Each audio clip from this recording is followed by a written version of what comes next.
Bismillahirrahmanirrahim. Assalamualaikum warahmatullahi wabarakatuh. Selamat sore teman-teman semuanya. Kembali lagi di mata kuliah Bank dan Lembaga Keuangan lainnya ya. Ini adalah pertemuan kedua kita yang sebelumnya kita membahas tentang konsep dari bank dan lembaga keuangan yang lainnya. Nah, untuk saat ini, pertemuan kali ini kita akan membahas tentang sistem moneter dan uang. Tapi yang pertama kita bahas adalah tentang sistem moneter. Nah, tetapi sebelum kita membahas sistem moneter, kita harus tahu dulu nih, kita harus bahas dulu tentang bank sentral yang ada di Indonesia, yaitu Bank Indonesia. Nah, kenapa kita harus bahas ini dulu? Karena moneter ini merupakan salah satu fungsi yang sangat penting dalam pengaturan ekonomi dan moneter yang dalam kegiatannya dapat bertindak sebagai agen pemerintah.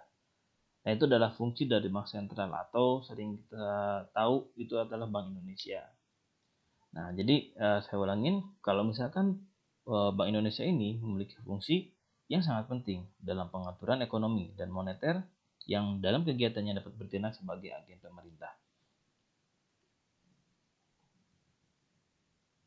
Nah, kita ketahui dulu sejarah dari Bank Indonesia tersebut. Jadi, berdasarkan Undang-Undang Bank Indonesia pada Undang-Undang Nomor 11 Tahun 1953, BI ini lahir sebagai hasil nasionalisasi The Javasche Bank.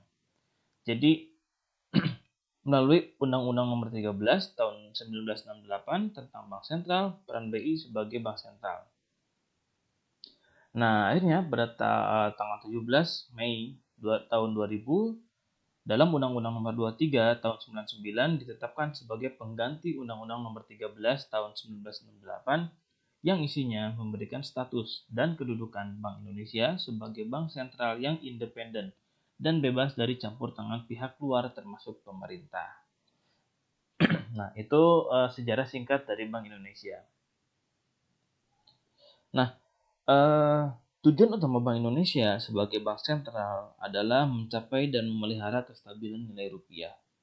Nah, untuk mencapai tujuan tersebut, Bank Sentral mempunyai tugas untuk menetapkan dan melaksanakan kebijakan moneter, mengatur dan menjaga kelancaran sistem devisa, serta mengatur dan mengawasi bank. Jadi, tugas dari Bank Indonesia yang pertama adalah melaksanakan kebijakan moneter dan keuangan, yang kedua adalah mengatur dan menjaga kelancaran sistem pembayaran, dan yang ketiga adalah mengatur dan mengawasi bank umum.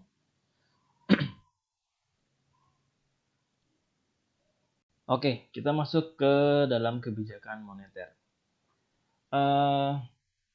Kebijakan moneter adalah kebijakan yang ditetapkan dan dilaksanakan oleh Bank Indonesia untuk mencapai dan memelihara kestabilan nilai rupiah. Hal ini dilakukan antara lain melalui pengendalian jumlah uang beredar dan atau suku bunganya. Gitu.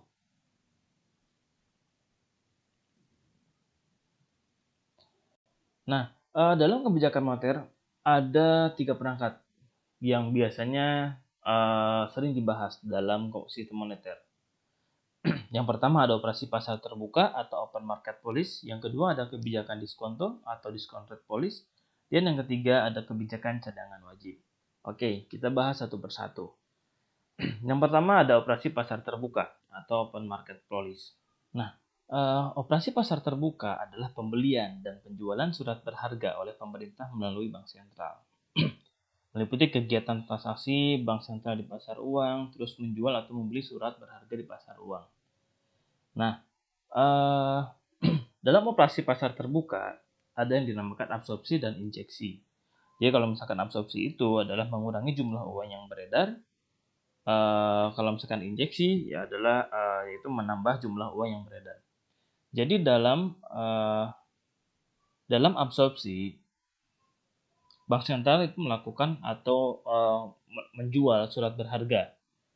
Selain itu, Bank Indonesia atau Bank Sentral juga menerbitkan SBI dan STBI. Jadi kalau misalkan SBI itu adalah sertifikat Bank Indonesia.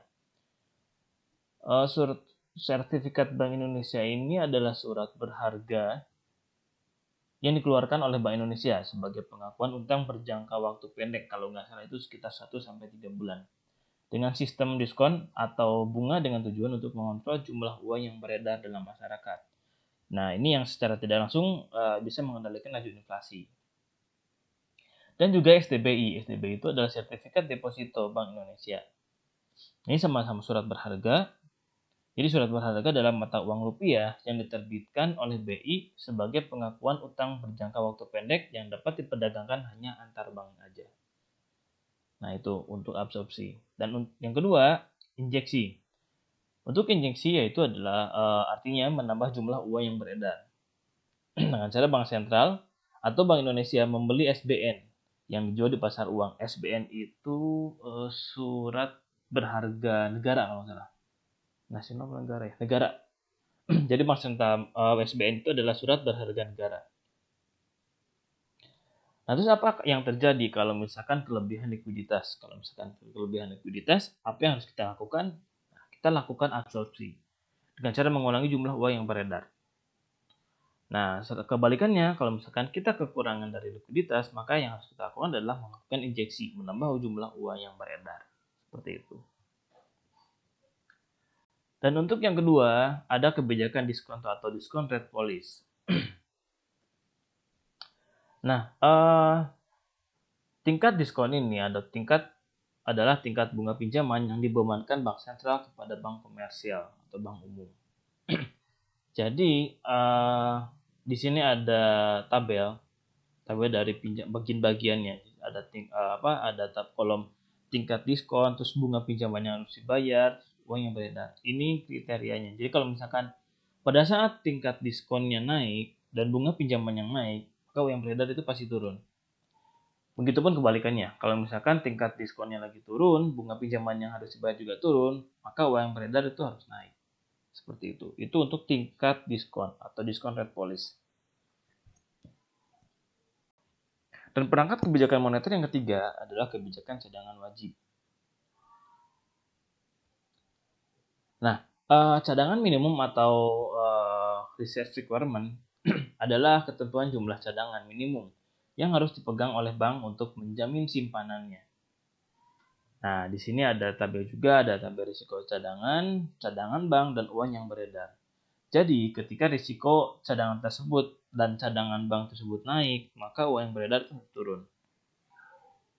Dan begitu pun kebalikannya, kalau misalkan risiko cadangannya turun dan cadangan banknya turun, maka uang beredar itu akan naik. Seperti itu. Oke, sekarang kita akan bahas tentang uang.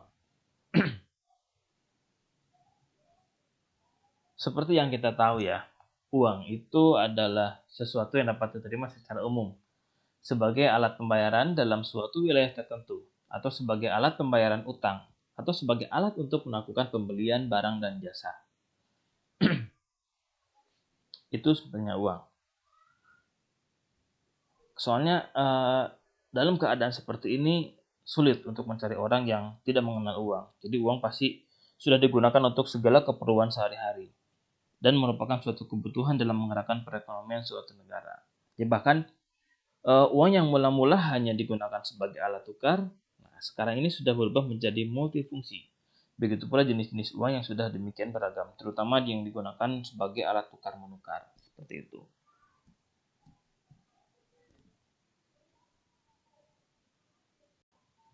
Nah, teman-teman, di sini ada fungsi uang. Fungsi uang di sini dijelaskan ada 4 ya.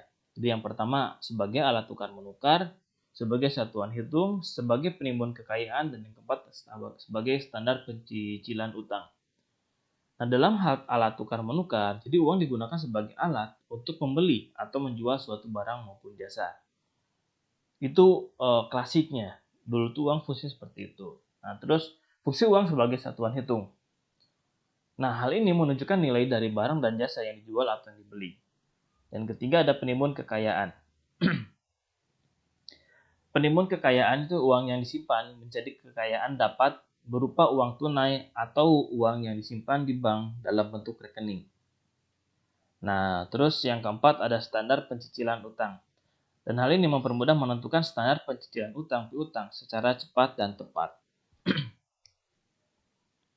Jadi memang dengan adanya uang akan mempermudah menentukan standar pencicilan utang secara tepat dan cepat ya, baik secara tunai maupun secara angsuran. Begitu pula dengan adanya uang, secara mudah dapat ditentukan berapa besar nilai utang piutang yang harus diterima atau dibayar sekarang atau di masa yang akan datang.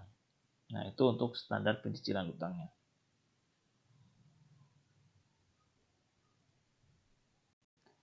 Nah, selanjutnya jenis uang. Kalau misalkan jenis uang, mungkin bisa dibilang apa ya, sudah pada umum lah ya, sudah umum jenis uang ini. Jadi yang pertama itu ada uang komoditas, yaitu uang yang mengandung nilai intrinsik, misalnya emas.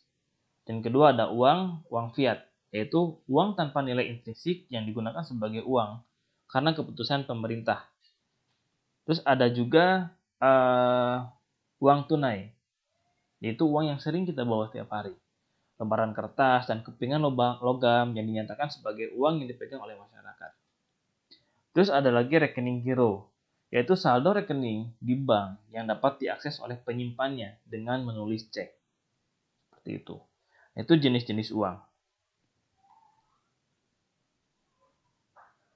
Nah, terus di sini juga ada jenis uang berdasarkan bahan. Karena kita tahu kalau misalkan kita tahu uang dari bahan itu kan ada logam dan uang kertas gitu kan. Jadi kalau misalkan uang logam itu memang merupakan uang dalam bentuk koin yang terbuat dari logam, baik aluminium, nikel, bronze, emas, perak, perunggu, dan bahan yang lainnya. Jadi kalau saat ini kan memang kalau dulu itu masih ada yang 5 rupiah gitu kan. Kalau sekarang itu koin logam itu dimulai dari 100. Atau sih pernah ada yang lihat nggak koin 50 perak gitu. Kalau sekarang kan dimulai rata-rata dari mulai 100, 200, 500, 1000 gitu. Paling besar yang 1000 untuk logam. Dan selanjutnya uang kertas. Ini merupakan uang yang bahannya terbuat dari kertas atau bahan lainnya. Uang ini terbuat dari kertas yang berkualitas tinggi, yaitu tahan terhadap air, tidak mudah robek atau luntur. Nah, pecahan uang ini, kertas ini terdiri dari macam-macam ya, ada yang 1000, 2000, 10, 5000, 10.000, 20.000, 50, 100. Ya, kita tahu lah kalau misalkan masalah apa namanya jenis-jenis uang. Nah, selanjutnya ada jenis uang berdasarkan nilai. Yang pertama adalah bernilai penuh atau full body money. Itu merupakan uang yang nilai intrinsiknya sama dengan nilai nominalnya. Misalnya uang logam.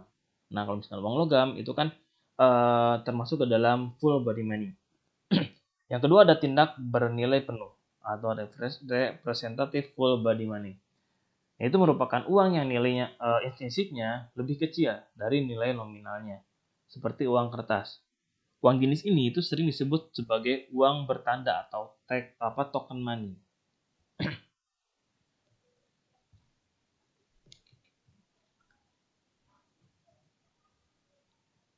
Nah, selanjutnya jenis uang berdasarkan kawasan. Jadi yang pertama adalah uang lokal. Itu yang berlaku di suatu negara tertentu seperti rupiah di Indonesia atau ringgit di Malaysia. Yang selanjutnya ada uang regional. Nah, uang regional ini berlaku di kawasan tertentu yang lebih luas dari uang lokal. Misalnya uang euro yang berlaku di benua Eropa. Terus yang terakhir itu ada uang internasional, merupakan uang yang berlaku antar negara dan menjadi standar pembayaran internasional seperti US dollar. Makanya kalau misalkan kita lihat berita-berita di internasional pasti menggunakan istilahnya dolar seperti itu. Dan selanjutnya ada jenis uang berdasarkan lembaga. Yang pertama itu ada uang kartal dan uang kiral. Nah, uang kartal itu merupakan uang yang diterbitkan oleh bank sentral, baik uang logam maupun kertas. Sedangkan uang kiral adalah merupakan uang yang diterbitkan oleh bank umum seperti cek, bilet giro, traveler's check, dan atau kartu kredit.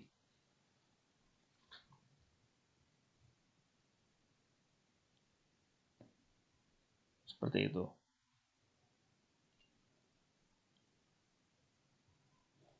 Nah, ini ada perbedaan nyata antara jenis uang kartal dan jenis uang kiral ya. Jadi nominal dalam uang kartal itu telah tertera dan terbatas, sedangkan nominal uang kiral itu harus ditulisi dulu sesuai kebutuhan. dan jumlahnya tidak terbatas. Itu yang pertama. Dan yang kedua, uang karta dijamin oleh pemerintah, sedangkan uang giral hanya dijamin oleh bank penerbitnya. Dan yang ketiga, uang karta ada kepastian pembayaran seperti yang tertera dalam nominal uang, sedangkan uang giral belum ada kepastian pembayarannya. Nah, ketiga hal ini adalah perbedaan yang sangat mencolok antara uang karta dan uang giral. Seperti itu. Nah, oke, teman-teman, mungkin itu saja dari saya. Tambahan materi dari kelompok yang barusan presentasi. Jadi, semoga bermanfaat untuk kita semua. Saya kira cukup untuk pertemuan kali ini. Kita lanjut ke forum diskusi aja ya. Oke, terima kasih banyak. Assalamualaikum warahmatullahi wabarakatuh.